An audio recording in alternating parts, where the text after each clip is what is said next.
ಸೂರಜ್ ಸಿಂಗ್ ಇವರು ಮೂಲತಃ ಮೈಸೂರಿನವರು.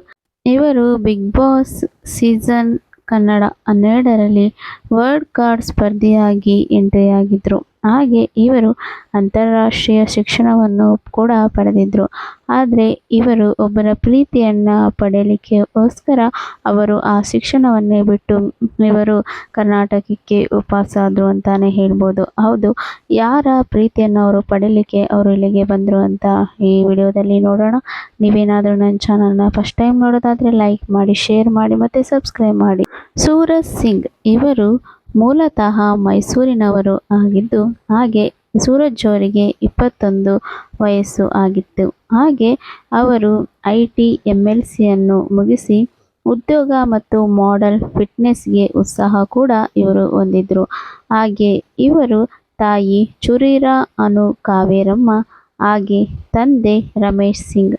ಇವರು ಉನ್ನತ ಶಿಕ್ಷಣವನ್ನು ಕೆನಡಾದಲ್ಲಿ ಮಾಡ್ತಾ ಹಾಗೆ ಶೆಫ್ ಆಗಿ ಕೂಡ ಇವರು ವರ್ಕ್ ಮಾಡ್ತಾ ಇದ್ರು. ಹಾಗೆ ಇವರು ಅಂತಾರಾಷ್ಟ್ರೀಯ ಶಿಕ್ಷಣ ಪಡೆದು ಹಾಗೆ ಇವರು ಫಿಟ್ನೆಸ್ಸಲ್ಲಿ ಮತ್ತು ಮಾಡಲಿಂಗಲ್ಲಿ ತುಂಬ ಆಸಕ್ತಿ ಹೊಂದಿದ್ರು.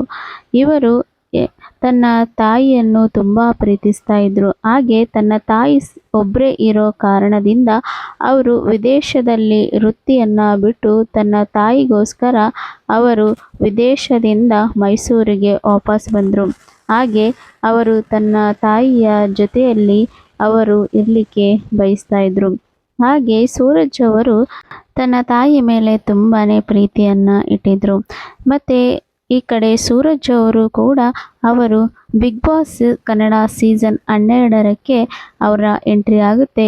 ಇವರು ಅಕ್ಟೋಬರ್ 19, 25ಕ್ಕೆ ವರ್ಲ್ಡ್ ಕಾರ್ಡ್ ಎಂಟ್ರಿ ಕೊಡ್ತಾರೆ. ಹಾಗೆ ಬಿಗ್ ಬಾಸ್ ಮನೆಯಲ್ಲಿ ತುಂಬಾ ಚೆನ್ನಾಗಿ ಆಟ ಆಡ್ತಾರೆ ಸೂರಜ್ ಅವರು.